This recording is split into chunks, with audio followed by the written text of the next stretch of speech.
Hello friend, જય શ્રી કૃષ્ણ. તમારું સ્વાગત છે મારી પરીસ કિચન યુટ્યુબ ચેનલમાં.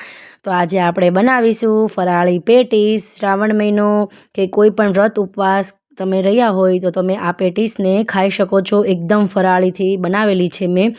તો મિત્રો, તમે મારો આખો વિડીયો જોશો તો તમને ખબર પડશે કે મેં આ પેટીસ કેવી રીતે બનાવી છે. એકદમ અલગ રીતે બનાવેલી છે આ પેટીસ. તમારું તેલ કાળું થઈ જતું હોય છે તો આ પેટીસ બનાવશો તો તમારું તેલ પણ કાળું નહીં થાય. એકદમ પરફેક્ટ પેટીસ તમારી બનીને તૈયાર થશે. બહુ ટેસ્ટી એવી આ પેટીસ તૈયાર થાય છે બનીને. મિત્રો, તો તમે મારો વિડીયો લોંગ જોશો આખો તો તમને ખબર પડશે. મારી એકદમ સરળ રેસીપી હોય છે.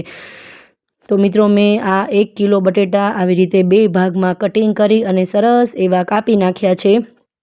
પછી એમાં હું 1 ચમચી જેટલું મીઠું નાખીશ અને પાણી નાખવાનું છે 2 થી 3 ગ્લાસ. હવે હું આને બાફવા માટે મૂકી દઈશ. પછી હું 1 વાટકો શિંગદાણા લઈ લઈશ. એક આખો ભરીને લઈશ કેમ કે મારે આ વસ્તુ બટેટા છે તે થોડા વધારે હતા એટલે હું શિંગદાણા થોડા વધારે લઈશ.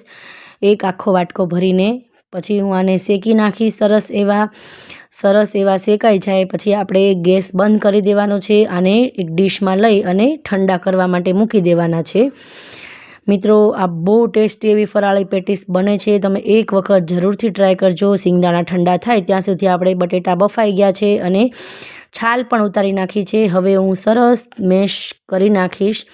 હવે હું આને થોડા અડધા એક વાસણમાં લઈશ. જોજો તમે, હવે જ તમારે જે છે તે જોવાનું છે. આ બટેટા બાફેલા છે તે મીઠું નાખેલું જ છે થોડું. તો આપણે એક અલગ બાઉલમાં આ બટેટાનો માવો લઈ લઈશું પ્લેન. તેને હું સાઈડમાં રાખી દઈશ અને આ માવામાં આપણે એકદમ સરસ મસાલો કરવાનો છે. મેં શિંગદાણા સરસ એવા ક્રશ કરી નાખ્યા છે, ફોતરા ઉખેડી. આપણે એકદમ તેલ નીકળી જાય તેટલું આપણે ક્રશ નથી કરવાના. એકદમ ફાઇન પેસ્ટ બનાવશું તો તેલ નીકળી જશે, એકદમ સરસ નહીં બને. તો હું આવી રીતે ભૂક્કો થાય એવો હું શિંગદાણાને સરસ એવા ક્રશ કરી નાખીશ. થોડું સ્વાદ પ્રમાણે મીઠું નાખીશ.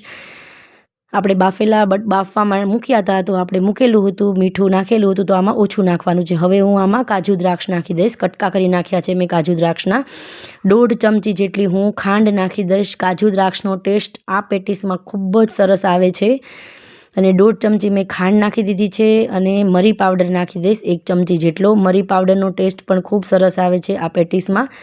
આ પેટીસમાં આપણે ક્યાંય હળદર કે લાલ મરચુંનો ઉપયોગ કરવાનો નથી. આપણે ખાંડ નાખેલી છે એટલા માટે આપણે અડધું લીંબુ આમાં નીચવી નાખશું કેમ કે ખાટી મીઠી પેટીસ થશે તો બહુ ટેસ્ટી એવી લાગશે અને ખાવાની પણ ખૂબ મજા આવશે. એટલે લીંબુ નાખવું ખૂબ જરૂરી છે ખાંડ નાખ્યું છે એટલે.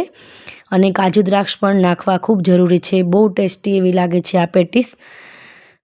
હવે આપણે આમાં સરસ એવો વઘાર પણ કરવાનો છે, પણ રાઈ ને એવું બધું નથી નાખવાનું. ખાલી ઓનલી ફોર તેલ ગરમ કરી લીધું છે મેં. તેમાં આપણે મીઠો લીમડો નાખી દઈશું તેલ ગરમમાં અને આદુ મરચાંની પેસ્ટ નાખી દેવાની છે. આદુનો કાચો ટેસ્ટ થાય ત્યાં સુધી આપણે આને સંતળાવા દઈશું. હવે સરસ એવી પેસ્ટ બની જાય પછી આમાં આપણે રેડી દેવાની છે મસાલામાં.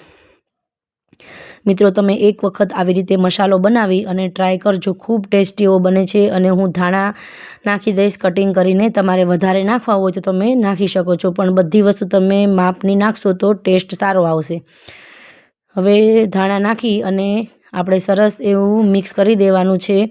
જો સરસ એવું મિક્સ કરી દીધું છે અને હું સાઈડમાં લઈ લઈશ. અને જે આપણે માવો કાઢેલો હતો બટેટાનો તે હું લઈ લઈશ. એમાં આપણે ફરાળી લોટ નાખવાનો છે આમાં. જે સ્વામિનારાયણ મંદિરમાં મળે છે, વડતાલમાં કે કોઈ પણ સ્વામિનારાયણ મંદિરમાં, તે આ લોટ લઈ લીધો છે. ભાખરી, પૂરી, થેપલાનો આવે છે તે લેવાનો છે. રાજગરાનો લોટ નથી.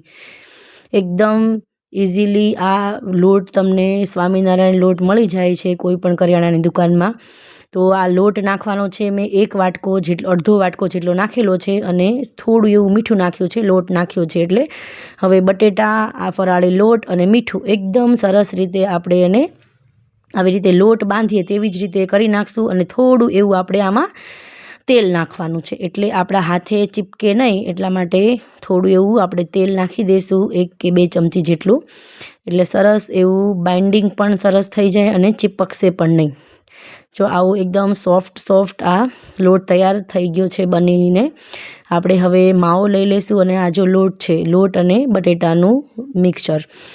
તો હવે આપણે આને ગોળા વાળવાના છે. હાથમાં આપણે તેલ લગાવી દીધું છે, તમે પાણી પણ લગાવી શકો. મેં તેલ લગાવ્યું છે. હવે આના નાના નાના આવી રીતે હું ગોળા વાળી લઈશ. તો પણ મારી પેટીસ છે એ મોટી જ થઈ હતી. જો આવી રીતે બધા જ ગોળા વાળી લીધા છે મેં, લુવા જેવા. આપણે રોટલીના લુવા વાળીએ એવા જ આપણે આ લુવા ગોળા વાળવાના છે. પછી હું તેને સાઈડમાં રાખી દઈશ. હવે આપણે જે લોટવાળો છે કરેલો એ આપણે લઈ લઈશું માવો, લોટ અને બટેટાવાળો. આ ફરાળી લોટ મેં જ નાખેલો છે આમાં. હજી હું કહું છું, તમે આમાં રાજગરાનો મેં ઉપયોગ કર્યો નથી. રાજગરાના લોટથી આ નહીં થાય. તમે આમાં સિંગોડાનો લોટ નાખશો તો થશે, અને તમારી પાસે સિંગોડાનો લોટ ન હોય તો આવી રીતે તમે ફરાળી લોટ પણ એડ કરી શકો છો. હવે જો થોડું ગોળનું લઈ અને આવી રીતે થેપલી હાથમાં જ આવી રીતે બનાવી નાખશું, અને જે ઓલા ગોળા વાળ્યા હતા મસાલાવાળા એ આવી રીતે વચ્ચે મૂકી દઈશું અને સરસ એવું પેક કરી દેવાનું છે. જો આવી રીતે તમે કરશો એટલે સરસ એવું પેક થઈ જશે. તમારે થોડું કરવું પડશે. જો તમારે એકદમ સરસ રીતે આ એકદમ સોફ્ટ હોય છે એટલે સરસ એવું બાઇન્ડિંગ પણ આવી ગયું છે લોટના લીધે, અને આવી રીતે ગોળો વાળી લેવાનો છે. એવી જ રીતે હું બધા જ ગોળા હું આવી રીતે મૂકી પેટીસને હું વાળી લઈશ. બહુ ઇઝીલી છે. તમે એક વખત જોશો તો તમને એવું લાગશે આ બહુ અઘરું છે, પણ એકદમ સરળ છે. તમે એક વખત જરૂરથી ટ્રાય કરજો. તમારા હાથ ઉપર ચોંટે તો તમે થોડું તેલ પણ લગાવી શકો છો, પણ એકદમ ઇઝીલી થઈ જાય છે. આ સોફ્ટ હોય છે એટલા માટે બટેટા અને લોટ. જો આવી રીતે હું બધા જ ગોળા સરસ એવા વાળી અને તૈયાર કરી લઈશ. એકદમ હળવા હાથે જ બધું કામ કરવાનું છે. આમાં જરી કંઈ હાર્ડ હાથ નથી રાખવાનો. સોફ્ટ હાથથી જ બધું આપણે કરીશું. જો આ મેં 2 ગોળા આવી રીતે વાળ્યા છે. હું આ પેટીસના થોડા ગોળા વાળી લઈશ અને થોડા હું બટેટા વડા પણ કરીશ. એટલે મેં આટલા ગોળા વાળ્યા છે અને બધું તૈયાર થઈ ગયું છે. તેલ પણ સ્લો ફ્લેમ ઉપર ગરમ કરવા મૂકી દીધું છે. આપણે બધી જ પેટીસ છે તે એકદમ ધીરા ગેસ ઉપર જ તળવાની છે. તમે ગેસ ફાસ્ટ કરશો તો કાળી થઈ જશે અને કડવો પણ ટેસ્ટ લાગશે, તો ખાવાની મજા નહીં આવે. એટલે સરસ એવી પેટીસ તળાઈ જશે એકદમ સ્લો ફ્લેમ પર. આપણી પેટીસ સરસ એવી તળાવા લાગી છે. જો બ્રાઉન કલર પણ થઈ ગયો છે આછો આછો. હવે તો આપણે તેને પલટાવી નાખશું. જે ભાગ ઉપરથી વ્હાઈટ લાગે છે તેને બીજી તરફ પલટાવી નાખશું એટલે સરસ એવો બ્રાઉન કલર તે પકડી લેશે.